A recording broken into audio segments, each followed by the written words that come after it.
ମୁଁ ସୁଜିତ ମୁଁ ସମସ୍ତଙ୍କୁ ସ୍ୱାଗତ କରୁଛି ଆଉ ଏକ ନୂତନ ଭିଡ଼ିଓ ସହ, ଯାହାକି ତୁମମାନଙ୍କର ଅର୍ଥଶାସ୍ତ୍ରର ସଂଜ୍ଞା, ପରିସର ତଥା ବିଷୟବସ୍ତୁ, definition, scope and subject matter of economics. ତ ଏଥିରେ ଆମେ ତା'ର ଡେଫିନେସନ୍, ତା'ର ସେଣ୍ଟ୍ରାଲ୍ ପ୍ରୋବ୍ଲେମ୍ ତଥା ତା'ର ବେସିକ୍ କନସେପ୍ଟ ଉପରେ ଧାରଣା ପାଇବା। ତ ଆମର ଚାହିଦା କ'ଣ, ଉପଯୋଗିତା କ'ଣ, ଦ୍ରବ୍ୟ କ'ଣ, ମୂଲ୍ୟ କ'ଣ, ଦର କ'ଣ, ସମ୍ପଦ କ'ଣ, ଏ ସମ୍ପର୍କିତ ଧାରଣା ମୁଁ ତୁମମାନଙ୍କୁ ଦେବି। ତା ପୂର୍ବରୁ ଆମେ ଦେଖିବା ଯେ ମଣିଷ ଆଦିମ ପର୍ଯ୍ୟାୟରେ ବଣ ଜଙ୍ଗଲରେ ବୁଲୁଥିଲା। ଧୀରେ ଧୀରେ ତା'ର ବିକାଶ ଲାଭ ଘଟିଛି। ସେ ଖାଦ୍ୟ ଅନ୍ୱେଷଣ ତଥା ନିଆଁ ବ୍ୟବହାର ଏସବୁ ଜିନିଷ ଶିଖିଛି, ଜାଣିଛି, ତା'ର ଦୈନନ୍ଦିନ ଜୀବନରେ ବ୍ୟବହୃତ ହୋଇଛି। ତାପରେ ସେ ଚାଷ କାର୍ଯ୍ୟ କରିଛି। ଯେତେବେଳେ ସେ ଚାଷ କାର୍ଯ୍ୟ କରିଛି, ସେ ଗୋଟିଏ ଦ୍ରବ୍ୟ ଉତ୍ପାଦନ କରୁଛି। ସେ ଦ୍ରବ୍ୟକୁ କ'ଣ କରିବ ନା ଅନ୍ୟ ଜଣକୁ ଦେବ ଏବଂ ତା'ଠାରୁ ଅନ୍ୟ ଜଣଠାରୁ ଆଉ ଗୋଟିଏ ଦ୍ରବ୍ୟକୁ ଆଣିବ। ଏହାକୁ ପଣ୍ୟ ବିନିମୟ ବୋଲି କୁହାଯାଇଥାଏ। ଏହିଭଳି ଭାବରେ ଧୀରେ ଧୀରେ ଧୀରେ ଧୀରେ ଗତି କରି ଅର୍ଥନୀତିର ସୃଷ୍ଟି ହେଇଛି। ତ ସର୍ବପ୍ରଥମେ ଦେଖିବା ଯେ ଅର୍ଥଶାସ୍ତ୍ର କେଉଁ ୱାର୍ଡ଼ରୁ ଆସିଛି, ତା'ର ଅର୍ଥ କ'ଣ। ତ ଅର୍ଥଶାସ୍ତ୍ର ସାଧାରଣତଃ ଦୁଇ ଗୋଟି ଗ୍ରୀକ୍ ଶବ୍ଦରୁ ସଂଗୃହୀତ ବା ଆନିତ ବୋଲି ଆମେ କହିପାରିବା। ତ ସେଗୁଡ଼ିକ କ'ଣ, ଓଇକୋସ୍ ଆଉ ଗୋଟେ ହେଲା ନେମେନ୍। କ'ଣ ନା ଓଇକୋସ୍ ଏବଂ ଅନ୍ୟଟି ହେଲା ନେମେନ୍। ଓଇକୋସ୍ର ଅର୍ଥ କ'ଣ ଆଉ ନେମେନ୍ର ଅର୍ଥ କ'ଣ? ଓଇକୋସ୍ ମାନେ ହେଲା ଗୃହ ଆଉ ନେମେନ୍ ମାନେ ହେଲା ପରିଚାଳନା। ଅର୍ଥାତ୍ ଯେଉଁ ଭାବରେ ଗୋଟେ ଗୃହକୁ ପରିଚାଳନା କରାଯାଏ, ଠିକ୍ ସେହି ଭାବରେ ଇକୋନୋମିକ୍ସର ଅର୍ଥ ବିକଶିତ। ଅର୍ଥଶାସ୍ତ୍ର କହିଲେ ଆମେ ତାକୁ ବୁଝିବା ସୀମିତ ସମ୍ବଳକୁ ନେଇ କିଭଳି ଭାବରେ ମାନବୀୟ ଅଭାବର ପୂରଣ କରିହେବ, ତାହା ଯେଉଁ ବିଷୟରେ ଅଧ୍ୟୟନ କରାଯାଏ ତାକୁ ଅର୍ଥଶାସ୍ତ୍ର ବୋଲି କୁହାଯାଇଥାଏ। ଅର୍ଥାତ୍ ଆମେ କିଭଳି ଭାବରେ ଲିମିଟେଡ଼୍ ରିସୋର୍ସରେ ଆମର ଅଧିକରୁ ଅଧିକ ଆମର ଡିମାଣ୍ଡକୁ ପୂରଣ କରିପାରିବା, ତାହା ହେଉଛି ଅର୍ଥଶାସ୍ତ୍ର। କମ୍ ଖର୍ଚ୍ଚରେ ବେଶୀ ୟୁଟିଲିଟି କେମିତି ଆମେ ଉଠାଇ ପାରିବା। ଯେପରି ଆମେ ଗୋଟେ ଦ୍ରବ୍ୟ କିଣୁଛେ, ଆମେ ତା ସହ ଡିଲ୍ କରୁଛେ ନା, ଯେ ମୋତେ ଏଇ ଦ୍ରବ୍ୟଟିକୁ ଗୋଟେ ଦ୍ରବ୍ୟ 50 ଟଙ୍କା, ତାହେଲେ ଆମେ କ'ଣ ବାର୍ଗେନିଂ କରୁଛେ 30 ଟଙ୍କା 20 ଟଙ୍କା ଏଇଭଳି ଭାବରେ। ତ ତାହା ହେଉଛି ଆମେ କମ୍ ଟଙ୍କାରେ କେମିତି ବେଶୀ ୟୁଟିଲିଟି ପାଇବା, ତାହା ହେଉଛି ଅର୍ଥଶାସ୍ତ୍ର। ଅର୍ଥାତ୍ ଲିମିଟେଡ଼୍ ରିସୋର୍ସକୁ ନେଇ ଆମେ କିଭଳି ଭାବରେ ମାନବୀୟ ଅଭାବକୁ ପୂରଣ କରିହେବ, ତାହା ଯେଉଁଥିରେ ଅଧ୍ୟୟନ କରାଯାଏ ତାହାକୁ ଅର୍ଥଶାସ୍ତ୍ର କୁହାଯାଏ। କମ୍ ସମ୍ବଳକୁ ନେଇକରି ଆମେ ବେଶୀ ମାନବୀୟ ଅଭାବକୁ ପୂରଣ କରିବା। ତ ଆଡ଼ାମ୍ ସ୍ମିଥ୍କୁ ଅର୍ଥଶାସ୍ତ୍ରର ଜନକ ବୋଲି କୁହାଯାଇଥାଏ। ତାପରେ ଆମେ ଦ୍ରବ୍ୟକୁ ଯିବା। ଦ୍ରବ୍ୟ କହିଲେ କ'ଣ ନା ଯେକୌଣସି ବସ୍ତୁକୁ ମାନବୀୟ ଅଭାବକୁ ପୂରଣ କରିଥାଏ ତାହାକୁ ଦ୍ରବ୍ୟ ବୋଲି କୁହାଯାଏ। ଦ୍ରବ୍ୟ ହେଲା ଯାହା ବା ଯେଉଁ ବସ୍ତୁ ମାନବର ଅଭାବକୁ ପୂରଣ କରେ, ତାହା ହେଲା ଦ୍ରବ୍ୟ। ଯେଭଳି ମୋର ସାଇକେଲଟେ ଦରକାର, ମୋ ସାଇକେଲ ଅଭାବ ପୂରଣ ହେଲା, ତାହା ହେଲା ଦ୍ରବ୍ୟ। ଆଉ ଯେତେବେଳେ ପାଉଣା ଦେବାର ସାମର୍ଥ୍ୟ ହେଇଯିବ, ତାହେଲେ ତାହା ପରିବର୍ତ୍ତନ ହେଇଯିବ। ତାହା ପରବର୍ତ୍ତୀ ସମୟରେ ମୁଁ ତୁମମାନଙ୍କୁ ଜଣାଉଛି ହେଲା। ତାପରେ ଆସିଲା ଦ୍ରବ୍ୟର ପ୍ରକାରଭେଦ। ବହୁତ ପ୍ରକାର ଦ୍ରବ୍ୟ ଅଛି। ଗୋଟେ ଭୌତିକ ଦ୍ରବ୍ୟ ଆଉ ଗୋଟେ ହେଲା ଅଭୌତିକ ଦ୍ରବ୍ୟ। ଭୌତିକ ଦ୍ରବ୍ୟ କ'ଣ ପୁଣି ନା, ଭୌତିକ ଦ୍ରବ୍ୟ କହିଲେ ଯେଉଁ ଦ୍ରବ୍ୟକୁ ଦେଖି ହୁଏ, ସ୍ପର୍ଶ କରି ହୁଏ, ତାହାକୁ ଭୌତିକ ଦ୍ରବ୍ୟ ବୋଲି କୁହାଯାଏ। ଯେପରି ଆମେ ଦେଖିପାରୁ ବହିକୁ, ଖାତାକୁ, କଲମକୁ, କମ୍ପ୍ୟୁଟରକୁ ଦେଖିପାରୁ ତଥା ଛୁଇଁପାରୁ, ତାକୁ କୁହାଯାଏ ଭୌତିକ ଦ୍ରବ୍ୟ। ତାପରେ ଆସିଲା ଅଭୌତିକ ଦ୍ରବ୍ୟ। ଅଭୌତିକ ଦ୍ରବ୍ୟ କ'ଣ ନା ଯେଉଁ ଦ୍ରବ୍ୟକୁ ଦେଖି ହୁଏ ଓ ସ୍ପର୍ଶ କରି ହୁଏ ନାହିଁ, ତାକୁ ଅଭୌତିକ ଦ୍ରବ୍ୟ ବୋଲି କୁହାଯାଏ। ଦେଖି ହୁଏ ନାହିଁ କି ସ୍ପର୍ଶ କରି ମଧ୍ୟ ହୁଏ ନାହିଁ। ଯେପରି ଶିକ୍ଷକଙ୍କ ଶିକ୍ଷକତାକୁ ଆମେ ଦେଖି ସେ କରୁଛନ୍ତି ଶିକ୍ଷକତା, ହେଲେ ଆମେ ତାକୁ ଛୁଇଁ ପାରୁନାହୁଁ, ଦେଖିପାରୁନାହୁଁ। ଡାକ୍ତରଙ୍କ ଚିକିତ୍ସା, ବୈଜ୍ଞାନିକଙ୍କ ଗବେଷଣା, ଏହା ଯିବ ଅଭୌତିକ ଦ୍ରବ୍ୟ। ତାପରେ ଆସିଲା ମୁକ୍ତ ଦ୍ରବ୍ୟ, ଅର୍ଥନୈତିକ ଦ୍ରବ୍ୟ। ମୁକ୍ତ ଦ୍ରବ୍ୟ କ'ଣ ନା ଫ୍ରି ଗୁଡ୍ସ, ଆଉ ଅର୍ଥନୈତିକ ଦ୍ରବ୍ୟ ହେଲା ଇକୋନୋମିକ୍ ଗୁଡ୍ସ। ତ ଯେଉଁ ଦ୍ରବ୍ୟ ପାଇଁ ଆମକୁ ପଇସା ଦେବାକୁ ପଡ଼ିଥାଏ ତାକୁ ଅର୍ଥନୈତିକ ଦ୍ରବ୍ୟ କୁହାଯାଏ, ଏବଂ ଯେଉଁ ଦ୍ରବ୍ୟ ଆମେ ବିନା ପଇସାରେ ପାଇଥାଉ ବା ପାଉଣା ଦେବାକୁ ପଡ଼େ ନାହିଁ, ତାହାକୁ କୁହାଯାଏ ମୁକ୍ତ ଦ୍ରବ୍ୟ। तो यही मुक्त द्रव्य तापर आम पुणी मुक्त द्रव्य को जीवा तो 2-3 पॉइंट से रही जो द्रव्य चाहिदा तुलन में अधिक जोगाण होता है ताहाको मुक्त द्रव्य कह जाए अर्थात चाहिदा कौन कम हम और जोगाण बेसी हम ताहले कौन हम ता मुक्त द्रव्य जेपली मु कहूँ तुम गाँव में गोटे नदी अच्छी से बाली रही तुम कौन तुम चाहिदा केते अच्छी कम अच्छी ना नदी जोगाण बाली बेसी अच्छी आउ तुम जदि सहर कथा कह ताहले से बाली मिलिबो नहीं ताहले चाहिदा बेसी अच्छी से घर द्वार बनवाई। अन्य एक उदाहरण मु दूची जेभली भाव में तुम गाँव में अमृतभंडा गछ थी से गछ रु तमें चाहिदा कम थी हेले जिते बड़े से ही अमृतभंडा गछर अमृतभंडाटी सहर को अणा जाउची तार भैल्यूटा बढ़ी जाउची ताहला अर्थनैतिक द्रव्य गाँव में ताहला मुक्त द्रव्य। तो मुक्त द्रव्य कहले जो द्रव्य चाहिदा तुलन में अधिक जोगाण होता है अर्थात डिमांड कम थाए जोगाण बेसी हुए ताको मुक्त द्रव्य कह जाए। यही द्रव्य को उपभोग करने पावना देवाकू पड़े ना अर्थात हमको कौन सी टंका भी देवाकू पड़े ना। उदाहरण मरुभूमि रे बाली नई कूल जल सूर्य किरण वायुमंडल एथिपाई वायुमंडल अम्लजान एथिपाई हमको पैसा देवाकू पड़े कि ना एथिपाई हमको पैसा देवाकू पड़े ना। तेणु एगुड़िक कौन ना एगुड़िक है मुक्त द्रव्य। तापर आम जा अर्थनैतिक द्रव्य उपरकू। तो अर्थनैतिक द्रव्य कौन ना अर्थनैतिक द्रव्य कहले ताकू बुझाए जहाँ बा जो द्रव्य चाहिदा तुलन में कम जोगाण होता है अर्थात चाहिदा बेसी थाए हेले जोगाण कम थाए तेणु तो तार प्राइस बेसी हुए। सपोज मु धरी नेबी टमाटो को तो टमाटो कौन हुए खरा मासरे टिके कम उत्पादन हुए स्टोरेज करी रखा जाए थाए तो से द्रव्यर चाहिदा तुलन में कम जोगाण होता है तो चाहिदा तुलन में कम जोगाण होता है तेणु तार प्राइस बेसी हुए ना। ठीक से तार गोटे मूल्य थाए। तो एग्जांपल टी बेसी भल हेलानी बोधे। तो आ गोटे एग्जांपल आम नेबा तो बाजार में मिलुवा द्रव्य सॉरी मु भूल कहीदेली तो जेकोसी द्रव्य आमको पावना देवाक पड़ता है ताकू कहुए अर्थनैतिक द्रव्य। जो द्रव्य चाहिदा तुलन में कम जोगाण होता है ताकू अर्थनैतिक द्रव्य बोली कह जाए। तापर आसला अंतर्हित द्रव्य एवं अंतिम द्रव्य। अंतर्निहित द्रव्य कौन ना जो द्रव्य को पुनर्बार उत्पादन प्रक्रिया व्यवहार करा जाए ताकू अंतर्निहित द्रव्य बोली कह जाए। उदाहरण स्वरूप आम देखा जदि कंचामाल और अर्धनिर्मित अंतर्वर्ती द्रव्य को आम कौन कहीपर ना अंतर्निहित द्रव्य ताकू कौन प्रोसेसिंग करा जाए कि अन्य द्रव्य सृष्टि करा जाए। अंतिम द्रव्य कौन ना जो द्रव्य बाजार एक निर्दिष्ट मूल्य उपलब्ध होता है ताकू अंतिम द्रव्य बोली कह जाए। तो यही अंतिम द्रव्य जीडीपी अंतर्निहित थाए एवं अंतर्निहित द्रव्य जीडीपी अंतर्भुक्त हो न थाए। तो तापर आम जा घरोई द्रव्य। तो तार गोटे गोटे उदाहरण मुझे कहवा भूलीगली अंतिम द्रव्यर जेपरिक पनीपरिया माछ मांस लुगा इत्यादि एवं अंतर्निहित द्रव्य कंचामाल आम नहीं पारिबा। तापर आसला सर्वसाधारण द्रव्य और घरोई द्रव्य। घरोई द्रव्य गोटे एग्जांपल देवी तापर सर्वसाधारण गोटे पॉइंट घरोई द्रव्य गोटे पॉइंट सर्वसाधारण गोटे पॉइंट। तो घरोई द्रव्य कौन ना यही द्रव्य एक निर्दिष्ट व्यक्ति बा व्यक्ति मालिकाना अंतर्भुक्त होता है। घरोई द्रव्य सपोज मु धरिनेली मोबाइल तुम घरोई द्रव्य। तापर सर्वसाधारण द्रव्य कथा कहवा जदि यही द्रव्य को सरकार बा खजना माध्यम जोगाई था सर्वसाधारण द्रव्य। तो तुम मोबाइलटा तुम सर्वसाधारण को दे पारिबो ना एथरे जीव रोड रास्ता एगुड़िक है सर्वसाधारण हॉस्पिटल होगा गवर्नमेंट हॉस्पिटल गवर्नमेंट स्कूल ता समस्त क्लब घर होगा। तापर आसला घरोई द्रव्य आ गोटे पॉइंट यही द्रव्यर उपयोग बहिष्करण नीति कार्यकारी नुह।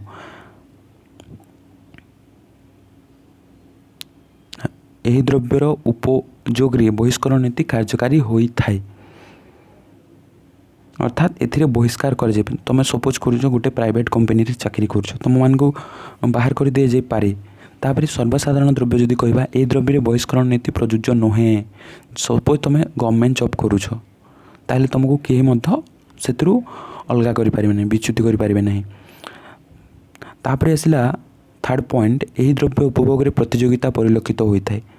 तो एथिरे कंपटीशन देखा जाए प्राइवेट कंपनी मान ଏହି ଦ୍ରବ୍ୟରେ ପ୍ରତିଯୋଗିତା ଦେଖିବାକୁ ମିଳେ ନାହିଁ। ତାପରେ ଆମେ ଉଦାହରଣ ଗୋଟେ ଗୋଟେ ଦେଖିବା। ତ ଉଦାହରଣ ରହିଛି କାର, ମୋବାଇଲ, ବାସଗୃହ, ଜମି ଏଗୁଡ଼ିକ ହେଲା ଘରୋଇ ଦ୍ରବ୍ୟ ଏବଂ ସରକାରୀ କାର, ସରକାରୀ ଭୂମି, ସରକାରୀ କୋଠା, ସରକାରୀ ଡାକ୍ତର, ସରକାରୀ ରାସ୍ତା ଏହିସବୁ ଜିନିଷ ଗୁଡ଼ିକ ହେଲା ସର୍ବସାଧାରଣଙ୍କ ଦ୍ରବ୍ୟ ଅନ୍ତର୍ଭୁକ୍ତ। ତାପରେ ଆମେ ଦେଖିବା ବହିଷ୍କରଣ ନୀତି ଯେଉଁ କହୁଥିଲି ମୁଁ, ଯେଉଁ ତ ଯିଏ ପାଉଣା ଦିଏ ସେ ଉପଭୋଗ କରେ, ଯିଏ ପାଉଣା ଦେଇନଥାଏ ତାକୁ ବହିଷ୍କାର କରାଯାଏ। ସପୋଜ ଗୋଟେ ଗଣେଶ ପୂଜା କରାଯାଉଛି, ସେଥିରେ ତୁମେ ଚାନ୍ଦା ନଦେଲ ତାହେଲେ ତୁମକୁ ସେମାନେ କାହିଁକି ମିଶାଇବେ? ଏଥିରେ ବହିଷ୍କରଣ ନୀତି ତାହା, ଅର୍ଥାତ୍ ଯିଏ ପଇସା ନଦେଲା ତାହାକୁ ବହିଷ୍କାର କର। ଏହା ସାଧାରଣତଃ ଘରୋଇ ଦ୍ରବ୍ୟରେ ଦେଖାଯାଏ। ତାପରେ ଆମେ ଦେଖିବା ଉପଭୋଗ। ଉପଭୋଗ କ'ଣ ନା ଯେଉଁ ଦ୍ରବ୍ୟ ଗୁଡ଼ିକ ସିଧାସଳଖ ଭାବରେ ମାନବୀୟ ଅଭାବ ପୂରଣ କରେ ତାକୁ ଉପଭୋଗ ବୋଲି କୁହାଯାଏ। ଯେପରି ବହି, ଖାତା, କଲମ, କିରାଣୀ ସାମଗ୍ରୀ, ପ୍ୟାଣ୍ଟ, ସାର୍ଟ ଏଗୁଡ଼ିକ କ'ଣ ହେବ ନା ଉପଭୋଗ ଦ୍ରବ୍ୟ ଅନ୍ତର୍ଭୁକ୍ତ ହେବ। କାହିଁକି ନା ଆମେ ସିଧାସଳଖ ତାକୁ ଆଣୁଛେ ଏବଂ ବ୍ୟବହାର କରୁଛେ, ତେଣୁ ତାହା ଉପଭୋଗ ଦ୍ରବ୍ୟର ଅନ୍ତର୍ଭୁକ୍ତ ହେବ। ତ ଉତ୍ପାଦକ ଦ୍ରବ୍ୟ, ତ ଯେଉଁ ଦ୍ରବ୍ୟ ଉତ୍ପାଦନ ପ୍ରକ୍ରିୟାରେ ସାହାଯ୍ୟ କରେ ବା ପରୋକ୍ଷ ଭାବରେ ମାନବୀୟ ଅଭାବକୁ ପୂରଣ କରେ ତାହାକୁ ଉତ୍ପାଦକ ଦ୍ରବ୍ୟ ବୋଲି କୁହାଯାଏ। ଯେପରି ଭାବରେ ଆମେ ଦେଖିପାରିବା ଯନ୍ତ୍ରପାତି, ସାର, ମେସିନ୍, ଟ୍ରାକ୍ଟର ଏଗୁଡ଼ିକ କ'ଣ ହେବ ନା ଉତ୍ପାଦକ, ଯିଏ ପ୍ରଡକ୍ସନରେ ହେଲ୍ପ କରେ ତାକୁ ଆମେ ଉତ୍ପାଦକ ଦ୍ରବ୍ୟ ବୋଲି କହିପାରିବା। ଯନ୍ତ୍ରପାତି ସାହାଯ୍ୟରେ ଆମେ ଚାଷ କାର୍ଯ୍ୟ କରୁଛେ, ସାର ମାଧ୍ୟମରେ ମଧ୍ୟ ଉପଯୋଗ ହେଉଛି କୃଷି, ଯାହା ବି ଆମେ ଚାଷ କରୁଛେ। ମେସିନ୍ ସାହାଯ୍ୟରେ ଆମେ ସବୁ କାର୍ଯ୍ୟ କରୁଛେ, ଟ୍ରାକ୍ଟର ସାହାଯ୍ୟରେ ଲଙ୍ଗଳ କାର୍ଯ୍ୟ ସେଥିରେ ହେଉଛି, ତଥା ଧାନ କୁ ଥ୍ରେସର କରିବା ହେଇଗଲା, ବହୁତ ଗୁଡ଼ିଏ ଜିନିଷ ନେବା ଆଣିବା ହେଇଗଲା, ଯାହାକି ଉତ୍ପାଦନରେ ସାହାଯ୍ୟ କରୁଛି, ତାହାକୁ ଉତ୍ପାଦକ ଦ୍ରବ୍ୟ ବୋଲି କୁହାଯାଏ। ତାପରେ ଉପଯୋଗିତା ଆମେ ଦେଖିବା। ତ ତୁମମାନଙ୍କର ଏଥିରୁ ନିଶ୍ଚିତ ଭାବରେ ଗୋଟେ ପ୍ରଶ୍ନ ଆସୁଛି, ତୁମମାନେ ଭଲସେ ଧ୍ୟାନସେ ଦେଖିବାକୁ ଚେଷ୍ଟା କରିବ, ବୁଝିବା ପାଇଁ ଚେଷ୍ଟା କରିବ। ନହେଲେ ମଧ୍ୟ ପୁଣି ଥରେ ତୁମେ ଦେଖିବ, ନହେଲେ ଗୁଗୁଲରେ ଯାଇକି ସର୍ଚ୍ଚ କରିପାରିବ, ଚାଟ୍ ଜିପିଟିରେ, ଜିମିନିରେ, ଏଆଇରେ ବ୍ୟବହାର କରିକି ତୁମମାନେ ଏଗୁଡ଼ିକ ଇଜିଲି ବୁଝିପାରିବ ହେଲା।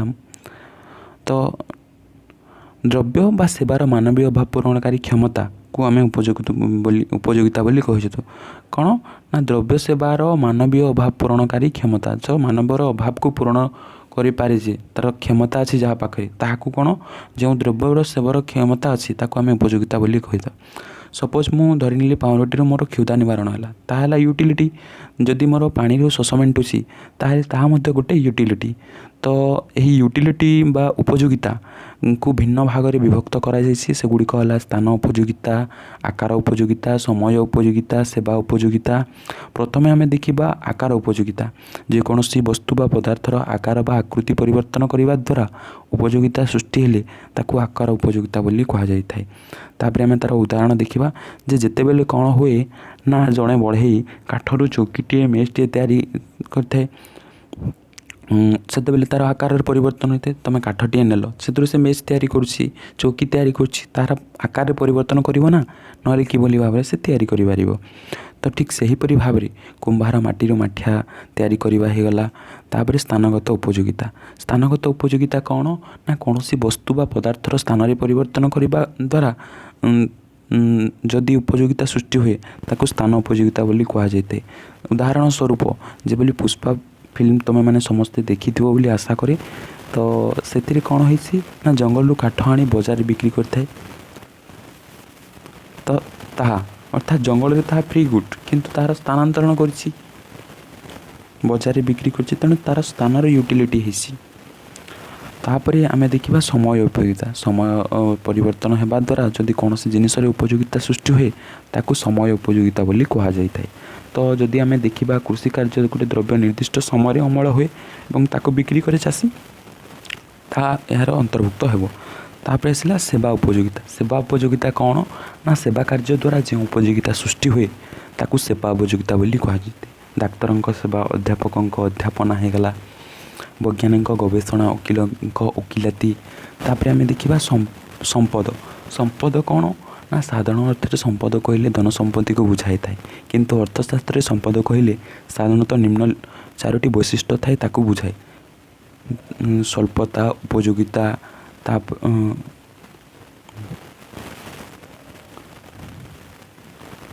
ବିକ୍ରୟ ଯୋଗ୍ୟତା ଏଗୁଡ଼ିକ ଯଦି ଥିଲେ ତାହା ଆମେ କ'ଣ ବୋଲି କହିପାରିବା ନା ସମ୍ପଦ ବୋଲି କହିପାରିବା। ତାପରେ ଆମେ ଦେଖିବା କେତେ ଗୁଡ଼ିଏ ସଂଜ୍ଞା ସମ୍ପର୍କରେ। ତ କଲ୍ୟାଣକାରୀ ସଂଖ୍ୟା ହେଇଗଲା, ସମ୍ପଦ ସଂଜ୍ଞା ହେଇଗଲା, ଏଗୁଡ଼ିକ ତୁମମାନଙ୍କ ପରୀକ୍ଷାରେ ନିଶ୍ଚିତ ଭାବରେ ଗୋଟିଏ ପ୍ରଶ୍ନ ଆସୁଛି। ତେଣୁ ତୁମମାନେ ଧ୍ୟାନପୂର୍ବକ ଦେଖିବ, ବୁଝିବ, ଚେଷ୍ଟା କରିବ।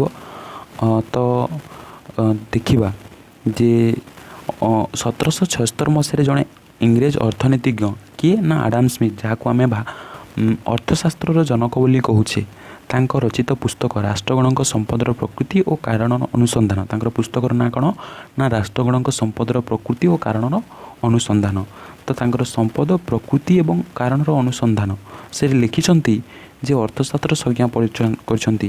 ତେଣୁ ଆଡାମ ସ୍ମିଥଙ୍କୁ ଅର୍ଥଶାସ୍ତ୍ରର ଜନକ ବୋଲି ମଧ୍ୟ କୁହାଯାଏ। ଏହି ସଂଜ୍ଞାକୁ ସମ୍ପଦର ସଂଜ୍ଞା ବୋଲି କୁହାଯାଏ। ଯେଉଁ ସଂଜ୍ଞା ଦେଲେ କେଉଁଥିରେ ନା ରାଷ୍ଟ୍ରଗଣଙ୍କ ସମ୍ପଦର ପ୍ରକୃତି ଓ କାରଣରେ ଯେଉଁ ସଂଜ୍ଞା ପ୍ରଦାନ କରିଛନ୍ତି ଅର୍ଥଶାସ୍ତ୍ରର, ତାହାକୁ ସମ୍ପଦ ସଂଜ୍ଞା ବୋଲି କୁହାଯାଏ। ଆଡାମ ସ୍ମିଥଙ୍କ ମତରେ ସମ୍ପଦ ଏକ ବିଜ୍ଞାନ ଅଟେ। ତ ଅର୍ଥଶାସ୍ତ୍ର ଗୋଟିଏ ସମ୍ପଦ ବିଜ୍ଞାନ ବୋଲି କୁହାଯାଇଛି। ତ ୱେଲ୍ଥ ସମ୍ପଦର ଉତ୍ପାଦନ ଓ ପରିବ୍ୟୟ ହିଁ ଅର୍ଥଶାସ୍ତ୍ରର ବିଷୟବସ୍ତୁ। ତ ଯେତେ ଆମେ ଜିନିଷ ପ୍ରଡ଼କ୍ସନ୍ କରୁଛେ, ସମ୍ପଦର ପ୍ରଡ଼କ୍ସନ୍ କରୁଛେ ଆଉ ତାହାକୁ କିଭଳି ଭାବରେ ପରିବ୍ୟୟ କରୁଛି, ତାହାର ବିଷୟବସ୍ତୁ କେଉଁଥିରେ ରହିଛି ନା ଅର୍ଥଶାସ୍ତ୍ରର ବିଷୟବସ୍ତୁ। ଆଡାମ ସ୍ମିଥଙ୍କର ଏହି ସମ୍ପଦ ସଂଜ୍ଞାକୁ ନେଇ ଅର୍ଥନୈତିକ ଜନ୍ ଷ୍ଟୁଆର୍ଟ ମିଲ୍ ଓ ଆମେରିକୀୟ ଅର୍ଥନୈତିକ ଫ୍ରାନ୍ସିସ୍ ୱାକର ମଧ୍ୟ ସମର୍ଥନ ଦେଇଥିଲେ।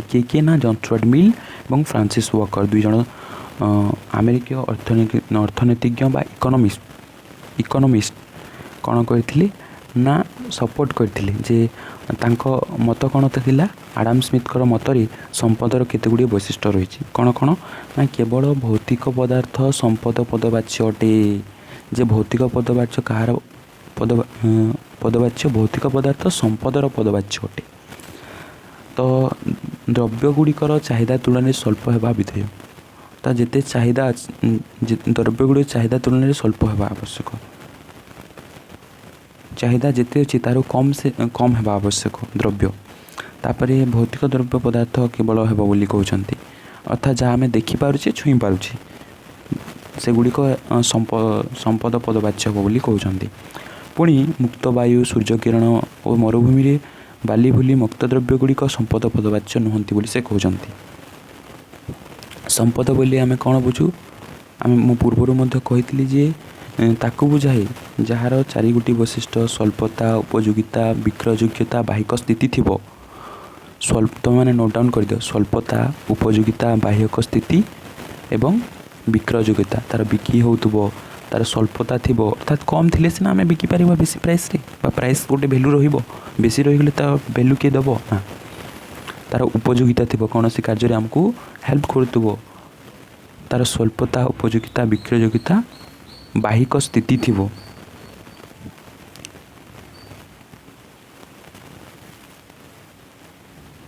ଆମେ ଫିଲ୍ କରିପାରୁଥିବା, ଟଚ୍ କରିପାରୁଥିବା, ସି କରିପାରୁଥିବା। ତ ସମ୍ପଦର ସଂଜ୍ଞାନ ପ୍ରତ୍ୟାଖ୍ୟାନ କଲେ କେତେଜଣ? ପରବର୍ତ୍ତୀ ସମୟରେ ଏହାକୁ ଗ୍ରହଣ କଲେ ନାହିଁ କାର୍ଲାଇଲ୍ ଓ ରସ୍କିନ୍ ବୋଲି ସମାଲୋଚକ ଆଡାମ ସ୍ମିଥଙ୍କ ଦ୍ୱାରା ପ୍ରଦତ୍ତ ସମ୍ପଦ ସଂଜ୍ଞାକୁ ସମାଲୋଚନା କରିଥିଲେ। ସେମାନେ ଅର୍ଥଶାସ୍ତ୍ରକୁ ରୁଟି ତଥା ଲହୁଣୀର ବିଜ୍ଞାନ ବୋଲି ଆଖ୍ୟା ଦେଇଥିଲେ, ଯାହାକି ମଣିଷକୁ ସ୍ୱାର୍ଥପର କରିଥାଏ। ସେ କହିଥିଲେ ସେଲ୍ଫିଶ୍ କରିଥାଏ ବୋଲି କହୁଛନ୍ତି। ତାପରେ ଆଡାମ ସ୍ମିଥଙ୍କ ମତରେ କେବଳ ଭୌତିକ ଦ୍ରବ୍ୟ ହିଁ ସମ୍ପଦର ପଦବାଚ୍ୟ ନୁହନ୍ତି, ଅଭୌତିକ ଦ୍ରବ୍ୟ ମଧ୍ୟ ସମ୍ପଦର ପଦବାଚ୍ୟ। ଯେପରି କେବଳ ଯାହାକୁ ଦେଖି ହୁଏ, ଛୁଇଁ ହୁଏ ତାହା ସମ୍ପଦ ନୁହଁ। ଯାହାକୁ ଦେଖି ହୁଏ ନାହିଁ ଏବଂ ଛୁଇଁ ହୁଏ ନାହିଁ ତାକୁ ମଧ୍ୟ ଆମେ ସମ୍ପଦ ବୋଲି କହିପାରିବା। ଯେଭଳି ଡାକ୍ତରଙ୍କ ସେବା, ଶିକ୍ଷକଙ୍କ ଶିକ୍ଷକତା, ତାହା ଦେଖି ନହେଲେ ବି ଗୋଟେ ସେବା କାର୍ଯ୍ୟ, ସେଥିରେ ସେମାନେ ପାଉଣା ପାଉଛନ୍ତି, ତାହା ମଧ୍ୟ ସମ୍ପଦର ଅନ୍ତର୍ଭୁକ୍ତ। ତ ସମ୍ପଦର ଏହି ସଂକୀର୍ଣ୍ଣ ବ୍ୟାଖ୍ୟା ଯୋଗୁଁ ଏହାର ଉକ୍ତିକୁ ପ୍ରତ୍ୟାଖ୍ୟାନ କରାଗଲା ବୋଲି ଏଥିରେ ମତ ଦେଇଛନ୍ତି। ତାପରେ ସମ୍ପଦ ସଂଜ୍ଞାରେ ଜନକଲ୍ୟାଣରେ ସମ୍ପଦର ଉପାର୍ଜନ ଓ ପରିବ୍ୟୟକୁ ଗୁରୁତ୍ୱ ଦିଆଯାଇଥିଲା। ତେଣୁ ଏହାକୁ ଗ୍ରହଣ କରାଯାଉ ନଥିଲା। କାହାକୁ ଗୁରୁତ୍ୱ ଦିଆଯାଉଥିଲା? ଜନକଲ୍ୟାଣ ଠାରୁ ଉପଭୋଗ ପରିବ୍ୟୟକୁ ଗୁରୁତ୍ୱ ଦିଆଗଲା। ତେଣୁ ଏହାକୁ ଗ୍ରହଣ କରାଗଲା ନାହିଁ। ଏଥିରେ ଜନକଲ୍ୟାଣ କହିଲେ ଲୋକମାନଙ୍କର କଲ୍ୟାଣ, ଠାରୁ କାହାକୁ ଗୁରୁତ୍ୱ ଦିଆଗଲା ନା ଉପାର୍ଜନ କିଭଳି ପ୍ରଡ଼କ୍ସନ୍ ହେବ, ତାହାକୁ କିଭଳି କେତେ କଷ୍ଟ ହେବ, ତାକୁ କି ବିକ୍ରି ହେବ, ସେ ଉପରେ ଧ୍ୟାନ ଦିଆଗଲା, ଲୋକମାନଙ୍କ ଉପରେ ଧ୍ୟାନ ଦିଆଗଲା ନାହିଁ। ତେଣୁ ଏହାକୁ ଗ୍ରହଣ କରାଗଲା ନାହିଁ। ଅନେକ ଗୁଡ଼ିଏ ସମାଲୋଚନା କଲେ। ପୁଣି କହୁଛନ୍ତି ଆଡାମ୍ ସ୍ମିଥ୍ ଯେ ମାନବ ଏକ ସ୍ୱାର୍ଥପର ବା ଅର୍ଥନୈତିକ ମାନବ ଅଟେ। ସେଲ୍ଫିସ୍ ହ୍ୟୁମାନ୍କୁ ସେଲ୍ଫିସ୍ ବୋଲି କହୁଛନ୍ତି ସେ। ତାଙ୍କ ମତରେ ମଣିଷ ଜନ୍ମରୁ ହିଁ ସ୍ୱାର୍ଥପର, ହ୍ୟୁମାନ୍ ବର୍ନ ସେଲ୍ଫିସ୍। ଏହି ବିବାଦ ମୂଳକ ବାର୍ତ୍ତା ଯୋଗୁଁ ଗ୍ରହଣ କରାଗଲା ନାହିଁ। ତ ମଣିଷ ଜନ୍ମରୁ ସ୍ୱାର୍ଥପର ବୋଲି କହିଛନ୍ତି, ତେଣୁ ଏହାକୁ ଗ୍ରହଣ କରାଗଲା ନାହିଁ। ତାପରେ ପରବର୍ତ୍ତୀ ସଂଜ୍ଞା ହେଲା କଲ୍ୟାଣକାରୀ ସଂଜ୍ଞା। ତ ଇଂରେଜ ଅର୍ଥଶାସ୍ତ୍ର ଆଲଫ୍ରେଡ୍ ମାର୍ଶାଲ 1890 ମସିହାରେ ତାଙ୍କ ରଚିତ ପୁସ୍ତକ ଅର୍ଥଶାସ୍ତ୍ରର ତତ୍ତ୍ୱାବଳୀରେ ସେ ଅର୍ଥଶାସ୍ତ୍ରର କଲ୍ୟାଣକାରୀ ସଂଜ୍ଞା ପ୍ରଦାନ କରିଥିଲେ ଯେ ତାଙ୍କ ମତରେ ଅର୍ଥଶାସ୍ତ୍ର ଜୀବନର ସାଧାରଣ କାର୍ଯ୍ୟାବଳୀକୁ ନେଇ ମାନବ ସମାଜର ଅଧ୍ୟୟନ କରିଥାଏ। ତ ଯେଭଳି ଆମେ କୋରାପୁଟର ଦୃଶ୍ୟକୁ ଦେଖିବା, ଜୀବନର ସାଧାରଣ କାର୍ଯ୍ୟାବଳୀକୁ ନେଇ ମାନବ ସମାଜର ଅଧ୍ୟୟନ କରିଛନ୍ତି ସେ। ମାର୍ଶାଲଙ୍କ ପ୍ରଦତ୍ତ ସଂଜ୍ଞାରେ 3ଗୋଟି କଥା ଉପରେ ଗୁରୁତ୍ୱ ଦିଆଯାଇଛି। ଅର୍ଥଶାସ୍ତ୍ର ମାନବ ଜୀବନର ଧାରଣ କାର୍ଯ୍ୟାବଳୀକୁ ଅଧ୍ୟୟନ କରିଥାଏ। ସେମାନେ କିଭଳି ଭାବରେ ଅତିବାହିତ କରୁଛନ୍ତି ଜୀବନକୁ, ତାହାକୁ ହିଁ ଆଧାର କରିକି ଅଧ୍ୟୟନ କରିଥାଏ ବୋଲି କହୁଛନ୍ତି। ଏହି ସାଧାରଣ କାର୍ଯ୍ୟାବଳୀ ଭୌତିକ ଦ୍ରବ୍ୟ ଗୁଡ଼ିକର ଆହରଣ ଓ ବ୍ୟବହାର ସହ ଘନିଷ୍ଠ ଭାବରେ ଜଡ଼ିତ। ତ ଏହି ସାଧାରଣ କାର୍ଯ୍ୟାବଳୀ ଗୁଡ଼ିକ ଯେଉଁ କାର୍ଯ୍ୟ କରୁଥିଲେ ଡେଲି ଲାଇଫ୍ରେ, ତାହାର ଦ୍ରବ୍ୟର ଗୁଡ଼ିକର ଆହରଣ ଏବଂ ବ୍ୟବହାର ସହିତ ଜଡ଼ିତ ବୋଲି କହୁଛନ୍ତି। ଏହି ଭୌତିକ ଦ୍ରବ୍ୟ ଗୁଡ଼ିକ ଜନକଲ୍ୟାଣ ପାଇଁ ଉଦ୍ଦିଷ୍ଟ, ଅର୍ଥାତ୍ ଜନମଙ୍ଗଳ ପାଇଁ ହେବା ଆବଶ୍ୟକ ବୋଲି କହୁଛନ୍ତି ଦ୍ରବ୍ୟ ଗୁଡ଼ିକ। ତାପରେ କଲ୍ୟାଣକାରୀକୁ ମଧ୍ୟ ଅନେକ ଗୁଡ଼ିଏ ସମାଲୋଚନା କଲେ ଯେ କଲ୍ୟାଣକାରୀ ସଂଜ୍ଞା କେବଳ ଭୌତିକ ଦ୍ରବ୍ୟ ଗୁଡ଼ିକ ଆହରଣ ବ୍ୟବହାରକୁ ଗୁରୁତ୍ୱ ଦେଉଛି, କିନ୍ତୁ ଅଭୌତିକ ଦ୍ରବ୍ୟ ଗୁଡ଼ିକୁ ଉପେକ୍ଷା କରୁଛି, ଯେଭଳି ଶିକ୍ଷକଙ୍କ ଶିକ୍ଷକତା, ଡାକ୍ତରଙ୍କ ସେବା, ବୈଜ୍ଞାନିକଙ୍କ ଗବେଷଣା। ତେଣୁ ଏହାକୁ ପ୍ରତ୍ୟାଖ୍ୟାନ କରାଗଲା। ତାପରେ ମାର୍ଶାଲଙ୍କ ଅନୁଯାୟୀ ଭୌତିକ ଦ୍ରବ୍ୟ ଗୁଡ଼ିକ କେବଳ ଜନକଲ୍ୟାଣ ପାଇଁ ଉଦ୍ଦିଷ୍ଟ, କିନ୍ତୁ ମଦ, ସିଗାରେଟ୍, ଅଫିମ୍ ଇତ୍ୟାଦି ଜନହିତ କାର୍ଯ୍ୟ ପାଇଁ ଉଦ୍ଦିଷ୍ଟ ନୁହଁ ବୋଲି କହୁଛନ୍ତି। ଜନକଲ୍ୟାଣ ଏକ ମାନସିକ ଧାରଣା ଅଟେ, ଏହାର ପରିମାପ ଅସମ୍ଭବ ଅଟେ, ଏହାକୁ ଆମେ ମେଜର ପାରିବା ନାହିଁ। ଏହା ଗୋଟେ ମେଣ୍ଟାଲ କନସେପ୍ଟ ବୋଲି କହୁଛନ୍ତି, ମାନସିକ ଧାରଣା ବୋଲି କହୁଛନ୍ତି। ତେଣୁ ଏକ ନିର୍ଦ୍ଦିଷ୍ଟ କାର୍ଯ୍ୟାବଳୀ କେବଳ ଜନକଲ୍ୟାଣ ପାଇଁ ଉଦ୍ଦିଷ୍ଟ କହିବା କଷ୍ଟସାଧ୍ୟ, କେବଳ ଲୋକମାନଙ୍କର ଭଲ ପାଇଁ ଉଦ୍ଦିଷ୍ଟ ନୁହଁ। ତେଣୁ ଏହାକୁ ନିର୍ଦ୍ଦିଷ୍ଟ କାର୍ଯ୍ୟାବଳୀ କେବଳ ଜନକଲ୍ୟାଣ ପାଇଁ ଉଦ୍ଦିଷ୍ଟ କହିବା ଏକ କଷ୍ଟକର ବ୍ୟାପାର, ଏକ କ୍ଲିଷ୍ଟ ସାଧ୍ୟ। ମାର୍ଶାଲଙ୍କ ମତରେ ଅର୍ଥଶାସ୍ତ୍ର ଏକ ସାମାଜିକ ବିଜ୍ଞାନ ଅଟେ, ସୋସିଆଲ ସାଇନ୍ସ ବୋଲି କହୁଛନ୍ତି। ଅର୍ଥାତ୍ ଅର୍ଥଶାସ୍ତ୍ର ମାନବ ସମାଜର ଅଧ୍ୟୟନ କରିଥାଏ, ତାକୁ ଷ୍ଟଡି କରିଥାଏ, କିନ୍ତୁ ଏକ ନିର୍ଦ୍ଦିଷ୍ଟ ଦିଗରେ ରହୁଥିବା ବ୍ୟକ୍ତି, ପାହାଡ଼ ପର୍ବତରେ ରହୁଥିବା ସାଧୁସନ୍ଥମାନେ ଅର୍ଥଶାସ୍ତ୍ର ପରିଷଦ ଅନ୍ତର୍ଭୁକ୍ତ ହେବେ ନାହିଁ। ଏଣୁ ଏହି ସଂଜ୍ଞାକୁ ମଧ୍ୟ ପ୍ରତ୍ୟାଖ୍ୟାନ କରାଗଲା। ତ ସେମାନେ ଯଦି ସମାଜରେ ନ ରହିଲେ ତାହେଲେ ସେମାନେ ସମାଜରେ ଅନ୍ତର୍ଭୁକ୍ତ ହେବେ ନାହିଁ କି? ଏହାକୁ ନେଇ ମଧ୍ୟ ଅନେକ ଗୁଡ଼ିଏ ସମାଲୋଚନା ହେଇଛି। ତ ମାନଙ୍କର 3ଗୋଟି ସଂଜ୍ଞା ଥିଲା। ଗୋଟେ ହେଲା ଆଡାମ୍ ସ୍ମିଥଙ୍କ ସମ୍ପଦ ସଂଜ୍ଞା, ତାପରେ କଲ୍ୟାଣକାରୀ ସଂଜ୍ଞା ମାର୍ଶାଲଙ୍କ, ତାପରେ ଆଉ ଗୋଟେ ହେଲା ସ୍ୱଳ୍ପତା ସଂଜ୍ଞା ଲିଓନେଲ୍ ରବିନ୍ସଙ୍କ।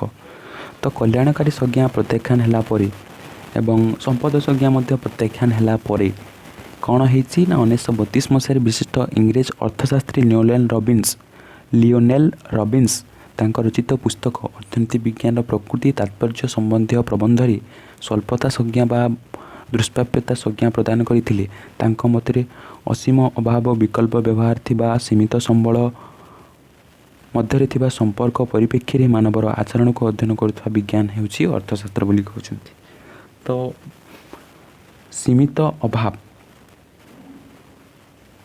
ଅସୀମ ଅଭାବ ଅନଲିମିଟେଡ୍ ୱାନ୍ସ, ତା'ର ବିକଳ୍ପ ବ୍ୟବହାର ଥିବା ସୀମିତ ସମ୍ବଳ, ଅର୍ଥାତ୍ ବିକଳ୍ପ ବ୍ୟବହାରକୁ ନେଇକରି କମ୍ ସମ୍ବଳରେ କିଭଳି ଭାବରେ ମାନବ ଆଚରଣକୁ ଅଧ୍ୟୟନ କରିହେବ, ତାହା ହେଉଛି ଅର୍ଥଶାସ୍ତ୍ର। ସେ କେଉଁଥିରେ କହିଛନ୍ତି ନା ଅର୍ଥନୀତି ବିଜ୍ଞାନର ପ୍ରକୃତି ଓ ତାତ୍ପର୍ଯ୍ୟଗତ ସମ୍ବନ୍ଧରେ, କି ଲିଓନେଲ୍ ରବିନ୍ସ ତାଙ୍କର ସ୍ୱଳ୍ପତା ସଂଜ୍ଞାରେ ଦର୍ଶାଇଛନ୍ତି। ତା'ର ସ୍ୱଳ୍ପତା ସଂଜ୍ଞାର ବୈଶିଷ୍ଟ୍ୟ କ'ଣ ନା ଅଭାବ କ'ଣ ହେବ, ଅସୀମ ହେବ କହୁଛନ୍ତି। ଆମେ ଜାଣୁ ମଣିଷର ଅଭାବ ଅସୀମ, ତୁମେ ମଧ୍ୟ ତୁମର ଅସୀମ।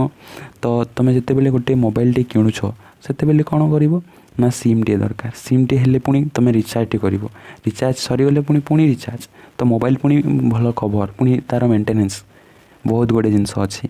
तो मानवर अभाव के सीमित भाव में रहा तो जो मोबाइल है ताहले बाइक है कारटी ये भाव में बहुत गुड़े जिनस गति करि थाए। तो तेणु मानवीय अभाव परितृप्ति असंभव अटे। तापर सीमित संबल, मानवीय अभाव को पूरण करने संबलर आवश्यकता पड़ी थाए। बिना संबल मानवर अभाव पूरण हो न थाए, किंतु यही संबल गुड़िक सीमित अटे। अर्थात असीम मानवीय अभाव को पूरण करने सीमित संबल गुड़िक असमर्थ। एट्रे संबल कहले अर्थ, समय, शक्ति, द्रव्य, सेवा आदि को बुझाई थाए। तापरे विकल्प व्यवहार, तार अल्टरनेटिव यूज आम देखा। तो आम व्यवहार करता संबल गुड़िकर विकल्प व्यवहार रही है, किंतु एगुड़िक निर्दिष्ट समय मध्य यही संबल को नहीं एक निर्दिष्ट अभाव पूरण करहब। तो आम देखिपर आम विकल्प व्यवहार, आम तुम पाखे गोटे 10 टंकिया नोट अच्छी, तुम कौन कर गोटे कलमटे किपर, जलखियाटे खाईपर। तो ताकू नहीं लियोनार्डो रॉबिन्स स्वल्पता संज्ञान दर्शाई से 3 गोटी जिनस कहले ना असीम अभाव, सीमित संबल, विकल्प व्यवहार, ये 3टी जिनस को नहीं से कहते तुम हिसाब से तुमने एलाबोरेट कर। तापर गुरुत्वक्रम अभाव श्रेणी विभाजन को गुरुत्व देते। आमे जानू मानवीय अभाव असीम अटे। एक निर्दिष्ट समय मध्य जड़े मनुष्यर अनेक गुड़े अभाव रही है, से केतोटी अभाव गुरुत्वपूर्ण है बेले आउ केते गुड़िक कम गुरुत्वपूर्ण। बेसी गुरुत्व को आम प्रथमे प्राधान्य देवा, कम को गुरुत्व देवा नहीं, प्रथमे गुरुत्व बेसी को देवा। उदाहरण स्वरूप जदि आम देखा चलचित्र उपभोग करने अपेक्षा खाद्यर अभाव अधिक गुरुत्वपूर्ण होता है। तेणु रॉबिन्स अर्थशास्त्र को मनोनयन विज्ञान बा चॉइस ऑफ साइंस बोली कहते। तापर सेंट्रल प्रॉब्लम ऑफ इकोनॉमिक्स,